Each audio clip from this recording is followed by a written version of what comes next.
नहीं, आपके साथ कोई भी नेता हो वो थोड़ा असुरक्षित महसूस करेगा, उसको थोड़ा डर लगेगा कि मोदी जी मुझे टेक ओवर कर लेंगे। तो हो सकता है आडवाणी जी को कहीं अंदर से ये बात लगती हो कि आपको लगा कभी? देखिए, मैं मानता हूं कि आडवाणी जी के साथ हमारे देश के एक सेक्शन ऑफ मीडिया ने बहुत अन्याय किया है, बहुत अन्याय किया। सार्वजनिक जीवन में बहुत कम लोग होते हैं जिनके परिचय में आने के बाद उनके निकट जाने का मन करे। मैंने आडवाणी जी वो व्यक्तित्व देखे हैं जिनके और निकट जाने का मन करता है। दूसरा, 50 साल तक वो विपक्ष में रहे। बहुत ऐसे अवसर आए होंगे जब इधर से उधर जाने से बहुत कुछ मिल सकता था, लेकिन वो कभी अपने आप को छोड़ा नहीं, बदला नहीं।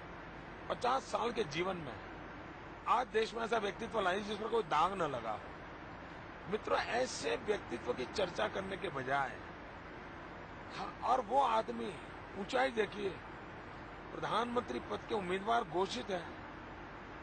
देश ने प्रधानमंत्री के कैंडिडेट रूप में मीडिया ने भी उनकी चर्चा की है।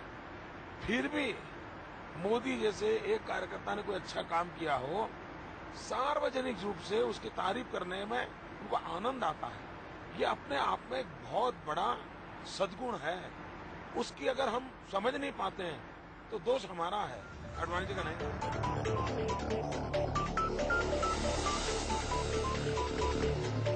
जैसे हम बात कर रहे थे कि 300 रैली आपने की, बीजेपी में आपकी जबरदस्त डिमांड है, जो आपके कैंडिडेट हैं वो कह रहे हैं कि भाई मोदी जी को भेजिए। लेकिन एक अटपटी सी बात यह है कि बिहार में जेडीयू की सरकार है, एनडीए का सहयोगी दल है जेडीयू। बिहार में आपने एक भी सभा नहीं की, वहां से मांग नहीं हुई, आप गए नहीं।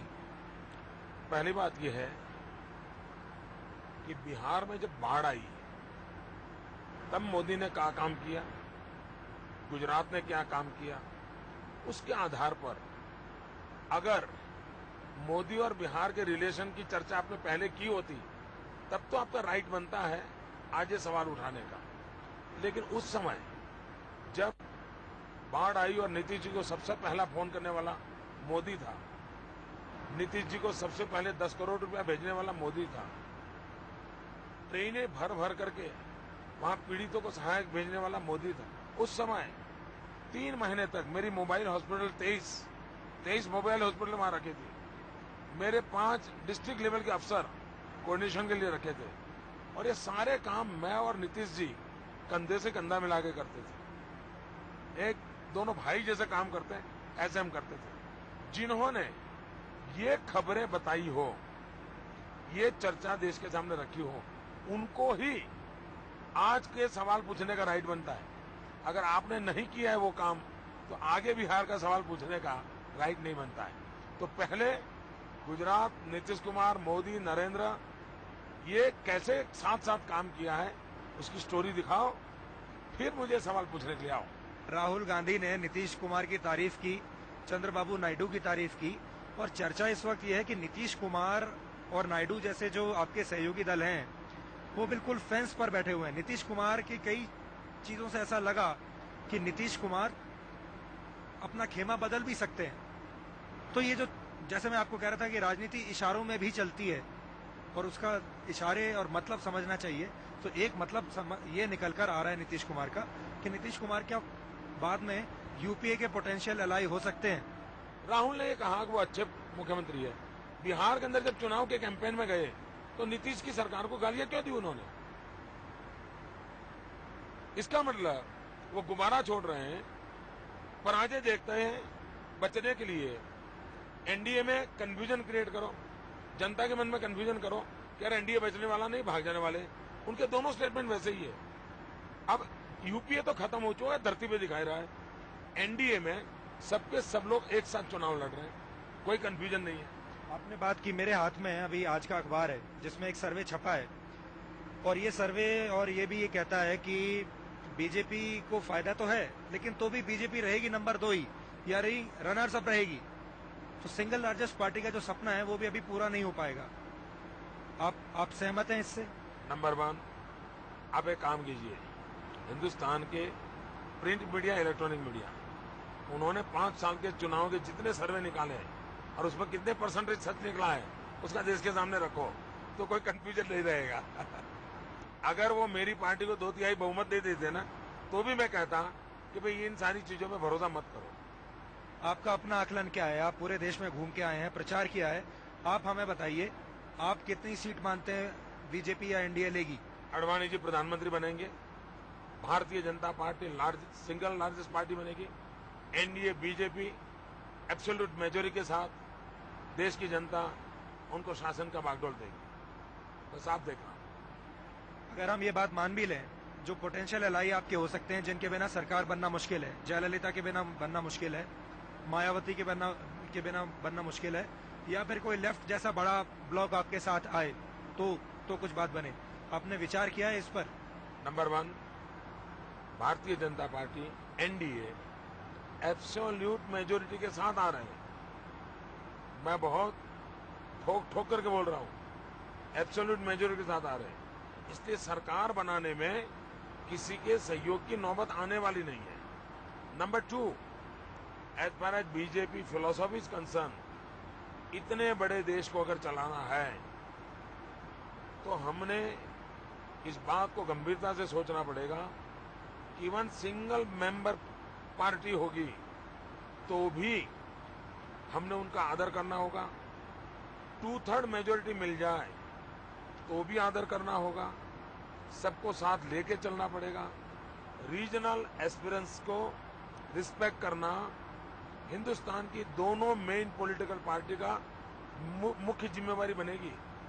अगर उस जिम्मेवारी से दोनों main national political party whether it is BJP और कांग्रेस थोड़ा सा भी ढिलाई बरतेंगे, देश को नुकसान होगा।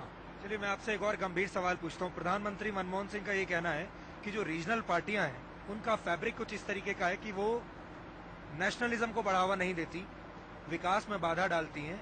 कुल मिलाकर उन्होंने एक ये पिक्चर पेश की कि वो रीजनल पार्टी से परेशान है और नेशनल जो बड़ी पार्टी हैं उनको इस बात पर गौर करना चाहिए, विचार करना चाहिए। तो आप लोग रीजनल पार्टीज को, जो गैर जिम्मेदार रीजनल पार्टीज हैं, उनको आप खत्म करना चाहते हैं या आप उनको और बड़ा करना चाहते हैं? पहली बात है, इस सवाल के जवाब मनमोहन सिंह जी को पूछने चाहिए। उन्होंने क्या कहा, क्यों कहा, डिटेल में मीडिया ने उनसे बात करनी चाहिए। लेकिन दुर्भाग्य यह है कि मीडिया उनसे तो बात कर नहीं रहा है, हमसे कर रहा है। दूसरा, नेशनलिज्म को खतरा वोट बैंक पॉलिटिक्स से ज्यादा है। वोट बैंक पॉलिटिक्स ने देश के ताने बाने को नष्ट कर दिया है, देश के फैब्रिक को भयंकर चोट पहुंचाई है। और वोट बैंक पॉलिटिक्स के सबसे बड़े खिलाड़ी कांग्रेस पार्टी रही है।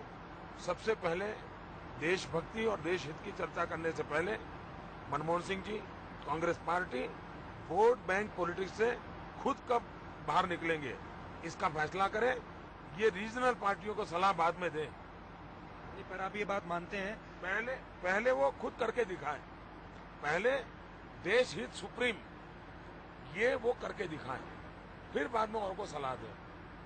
प्रधानमंत्री जी ने, उनके विचार हो सकते हैं, लेकिन सलाह देने से पहले जब तक कांग्रेस पार्टी वोट बैंक की राजनीति से बाहर नहीं आएगी, देश हित सुप्रीम ये मैसेज नहीं जाएगा। अदर देन कांग्रेस जीतना शुरू हुआ, कहीं कोalition गवर्नमेंटें बनने लगी, कांग्रेस पार्टी की सत्ता भूख ने 356 का इतना दुरुपयोग किया और कोई भी रीजनल पार्टी किसी के साथ अगर सरकार बनाई है तो उसने साल 1.5 साल में उस सरकार को गिरा दिया है। कभी अकाली दल को 5 साल राज नहीं करने दिया, कभी डीएमके को नहीं करने दिया, कभी तेलुगु देशम को नहीं करने दिया। हर बार उन्होंने खेल खेला। उसका नतीजा ये हुआ कि रीजनल सेंटीमेंट को बढ़ावा मिला। इस बात की मुख्य कोई गुनहगार है कांग्रेस पार्टी है, और इसलिए हिंदुस्तान में एक सशक्त दल उभरे नहीं। ये कांग्रेस ने हमेशा अपनी चाल चली। अब जब उनको छोटे छोटे दलों से परेशानी हो रही है, तब उनको 2 अच्छे से पॉलिटिकल दल की याद आने लगी है। अदरवाइज हेल्थी डेमोक्रेटिक टेम्परामेंट से कांग्रेस पार्टी ने 55-60 के दशक से इस बात को अगर in the interest of country लिया होता तो देश में ये समस्याएं पैदा न हुई होती और छोटी छोटी पार्टियों को लात मारना, 356 लगाना, उनको नई नई समस्याओं में उलझा देना, उनके एक आध लीडर को फंसा देना, ये जो कांग्रेस का इतिहास रहा है, जिसने देश को, देश की एकता को, प्रादेशिकवाद को किसी न किसी रूप में रंग रूप देने का काम किया, और कांग्रेस इससे बच नहीं सकती।